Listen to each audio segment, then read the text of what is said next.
Welcome to another episode of the Sparkles of Gold Astrology Manifesto podcast. My name is Nicolas Polymenakos, aka Sparkly Person of Gold. This is another episode of 3 Questions. I'm here at the NORWAC conference outside of Seattle. There's a ton of astrologers here. And for this episode, I am with Ray Sapp of the Mountain Astrologer magazine. Ray. Thanks for coming on the podcast. You don't know the 3 questions I'm going to ask you. I like to color some of this here because the astrologers don't know, and they always have their own look on their face. Like, what's this dude going to ask me? And we're sitting in a restaurant booth in the closed part of the conference, the quietest part I could find. So just to color this in here. So are you ready? I'm ready. All right. First question. What's your favorite astrological technique? Favorite astrological technique? I have a hang-up on solar arcs right now. And part of that is literally 2 weeks ago I started looking at the Mountain Astrologer's solar arcs, and I hadn't looked at them in a while. And when we launched our redesign, TMA's natal chart has an exact Venus-Uranus conjunction in Sagittarius at the top of the chart. And literally, like, the month we launched the redesign, Venus and Uranus solar arc moved into 0 degrees of Aquarius. Oh, wow. Yeah, the perfect example of, like, how you see solar arcs, like a predicament like that. And it's very straightforward and simple. It's not, like, complicated. Yeah. Yes. And before getting to this point of, like, jumping to solar arcs, what was it, this particular synchronicity of events, or was it something leading you there, like you were just looking at it? No, definitely my teacher, Maurice Fernandez, in our, like, deep dive into solar arcs. It's just been one of the techniques that I find really reliable around not just prediction, but really, like, the way things manifest in physical time and space. And so, like, sometimes I feel like a transit can be like you read a book, or you have a conversation, or it's like a feeling you have within. Whereas I really find solar arcs tend to manifest on a very, like, palpable plane. Yeah. I think even if someone didn't know too much about astrology and they're starting to pick an alternative, like, technique, people go to progressions or whatever, and it's a form of a progression like solar arcs. But it's pretty clear when you hit it. And when you see example charts, it's super always obvious. But it's one of those things, too, where you're like, how come I didn't use this before? And I'm never look all the time. But it's... anyway, so, okay, yeah. Thank you for answering the first question, by the way. Oh, actually, before I let that one go, before solar arcs, like, what was another technique that you was, like, a go-to or your favorite or you were connected to or something? Dispositors, like final dispositor. Yeah. Is when, and I think that's because it was one of the first techniques my mom taught me of, like, how to do the chain of command kind of thing. And so, again, as an example for me, like, every single planet in my chart essentially comes back to answer to Jupiter and domicile in Pisces. Oh, okay. So, you just had your Jupiter return? I did. Yeah, nice. Okay, thank you for answering the first question. All right, second question. What is your earliest memory connected to astrology? Ooh, okay, so that's hard for me. My mom is an astrologer, and I say that I have been studying arguably since birth. And so I consider it a first language, and I don't have, like most people have, like, my first reading or my first introduction to a horoscope. Like, for me, astrology was taught to me right along with how to use a fork. So it's hard for me to pinpoint, like, that one first moment, but in particular, my first Saturn square was when we, like, really started studying, where, like, I was always obsessed with, like, looking at charts with her and stuff, but she was like, okay, you're going to start with this book, go read everything about Aries, report back. Nice.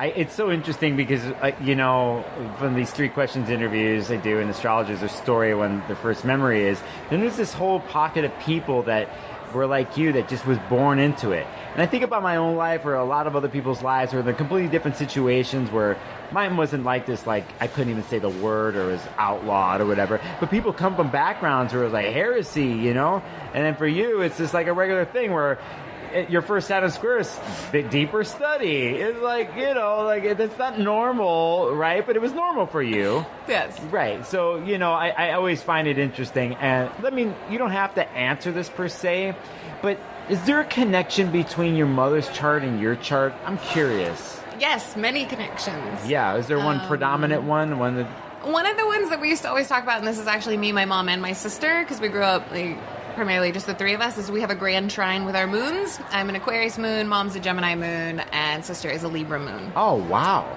That's fascinating. So, yeah. So in a sense, you put words or technique and stuff in a outside world way, looking at the charts of how you're connected, even though you already know you're connected by blood and other ways, right?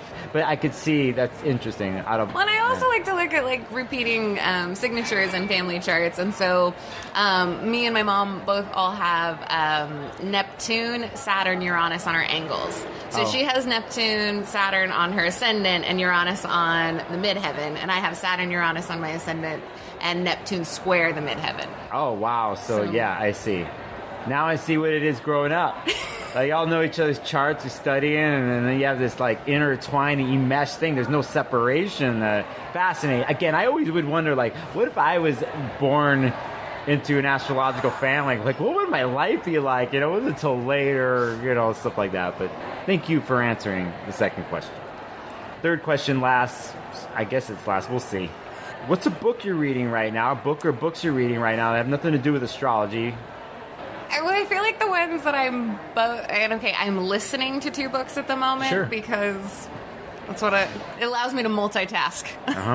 And so I actually just finished The Flowering Wand by Sophie Strand, and I literally wept through the entire thing driving home. And part of it was she pulled on so many things that I wanted to see come alive in a book, and in particular of the rewilding the masculine.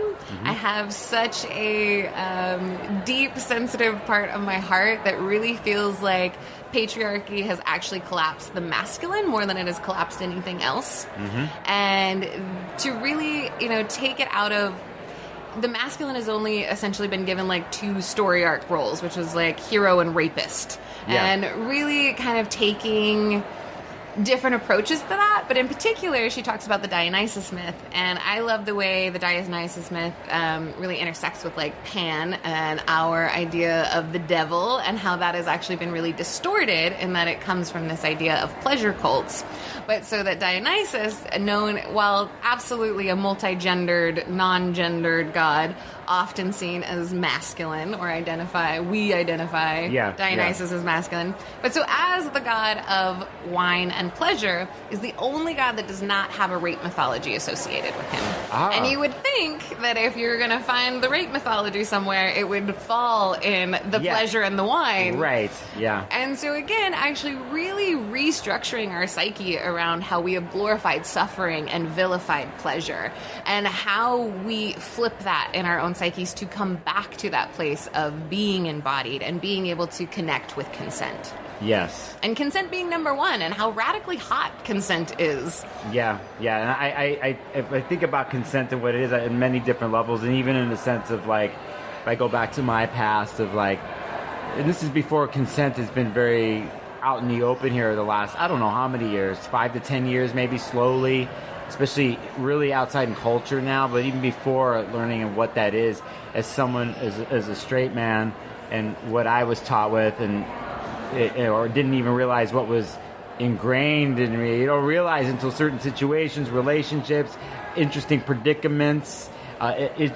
even within a make-out session, to like what going on a date is, like all these weird things you can't, you don't know, like on my end. So and I just really like what you said about Dionysus is the only one that doesn't have that story of a kidnapping or rape and stuff. I never really thought about that way, but it's true. It's true. So. And what I love is she really talks about, like, it's about being brought into play. Yes. And that's what it is, like, dancing with the universe, playing with the universe. Yeah. So, the freedom involved, what play does, and the discovery of play, in the sense, sometimes, too, if I were to say where there's no rules, depending on who you're talking to and where they're coming from, that is, like, forbidden, like, no rules. And what people are carrying with that. There's got to be rules. There's got to be boundaries. There has to be this. And at the same time, in order for safety and protection and like dealing with patriarchy and how it's affected everybody, there are boundaries. There are certain things that we have to respect and adhere to. But it's not. It doesn't have to be completely polarized in the way we've been taught, right? Yes. And so that makes sense. Like with play, the give and take, and the way things can open up in ways of not thinking completely black and white or completely binary, So okay, that's a book you're checking out as of late. I'll do this, which I do on the podcast. It's like the fourth question, but it's connected. It's been a book in your life in the past that you took in and just changed you forever, like hit your heart, like hit your core, Yes. Oh, man. I feel like there are so many books in my world, but one in particular, The Body Keeps the Score. Yes, I know that book. Mm-hmm. And again, it kind of goes into a lot of the things that I'm deeply passionate about. But again, the embodiment, but how to access the things that live inside us.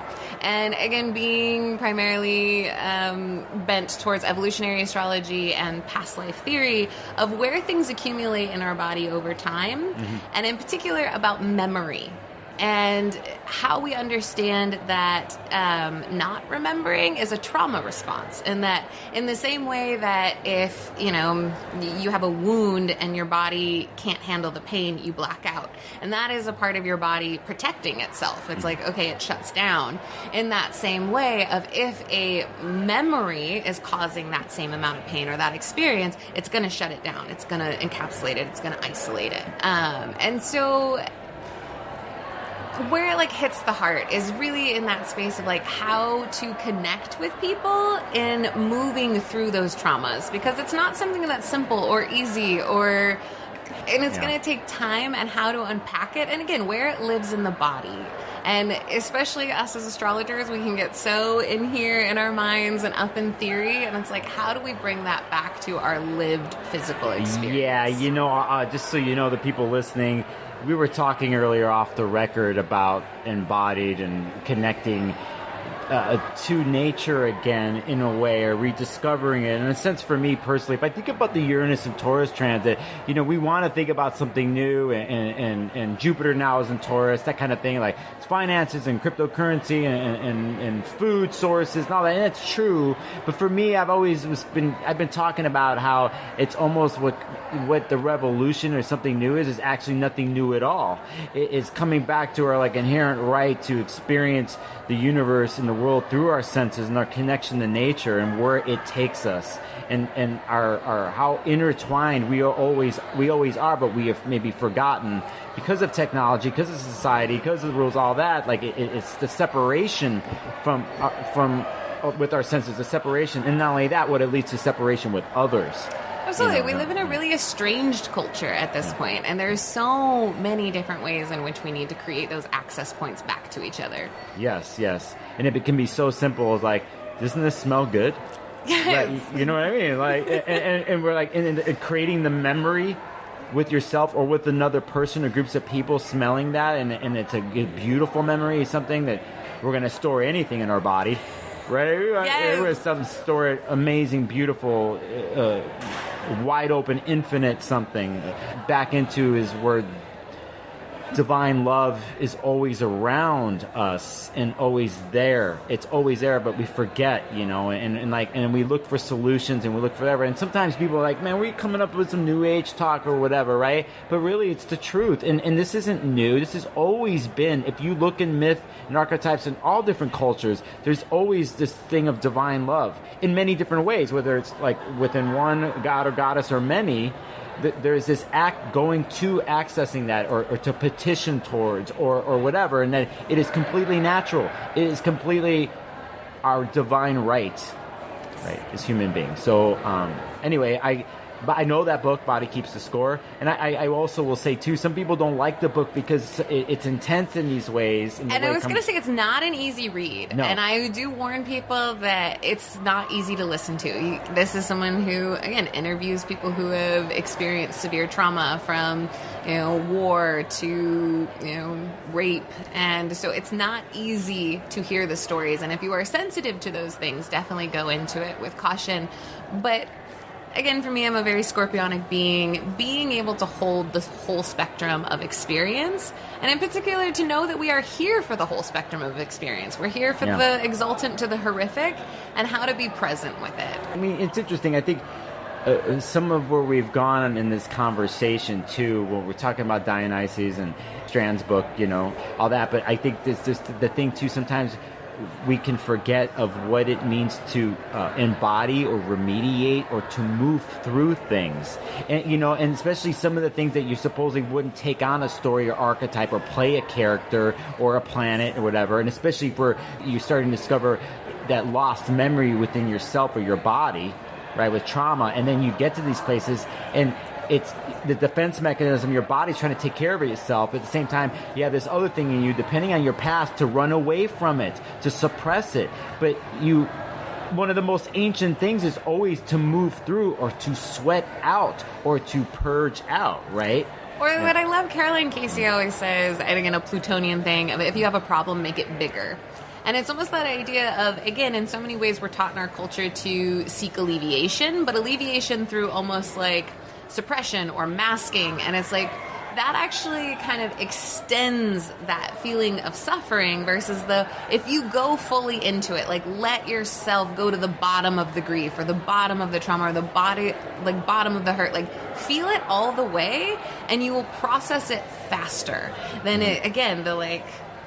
Yeah, and it's so hard when you're in the spaces when there's fear and pain and all that to go through it, and it's to think that when you're in it in a mesh, it touches you in these emotional places, to think that it would be you're going to go through it faster, like move through it faster. It just doesn't compute when you're in those places. And habitual responses, it's tough, it's hard, but I am totally down with that train of thought or way of being. Thank you for answering the third-ish, fourth question. Where can people find out more about you? You can find more about me at the Mountain Astrologer magazine, where I'm the publisher. However, that is where we absolutely platform and celebrate all astrologers. If you'd like to find just my work, it's thewhичwaycafe.com. And I pull on what I call, it's from Viennese coffee culture, of Vienna. But it's the idea of a place where time and space are consumed, but only coffee is found on the bill. And so all my sessions are named after, essentially having a drink together. But really kind of going into the past life story. And then we will be launching what is called the Neptune Underground soon, as kind of a counterpart to the Mountain Astrologer magazine, where we're going to be focusing a lot on, the confessional astrology movement. And again, how to let things live outside of your body somewhere else. It's so cathartic to be able to tell our stories. And again, it's going to be the Astrobation Station and Weird Transit Stop, and we are going to talk about all things taboo and really play with astrology. And here we are, where we ended up. From the beginning to everything we talked about, and we got here to the end of what you're talking about, what you're going to launch, and this other ways of expressing and connecting with astrology. I don't know what the word non-traditional ways or what was become normal, but pushing the boundaries and really getting back to what I think is natural, what the human spirit is really all about. Absolutely. Yeah. And again, reclaiming these bodies, there's so much, again, around the language in our culture where we are uncomfortable with just the natural functions of the body, and how to connect with one another about just our innate humanness and what it means to occupy a flesh bag. Yeah. I feel that. Thank you so much for coming on the podcast and not knowing what I was gonna ask you. Thank you for taking me into this booth and asking me these questions. I was walking, I ran into you. I'm like, you come over here, you're gonna trust me? We're gonna go somewhere and talk. And you're like, okay. I'm like, I'm gonna ask you 3 questions. So thank you for trusting the process. Very, Aladdin Jasmine moment. Do you trust me? Yes, exactly. Yeah. Oh wow, yeah. And I think it's funny that with something like this too, talk to you and ask you in a certain way, and everyone's different, right? Like how you approach, like how I do this, I approach, like I can't tell you what the 3 questions are. You do this, and everyone's different. Like, what are you gonna ask? Like, what kind of corner are you gonna put me into, or whatever? But people get to know me. I do have this in me where I know and I can read someone and approach them in a way where, no, it's not going to be harmful. It's going to be cool. Trust me, we're going to have fun with this, And everybody does. They find out like, oh, that was cool, So, thank you. Thank you.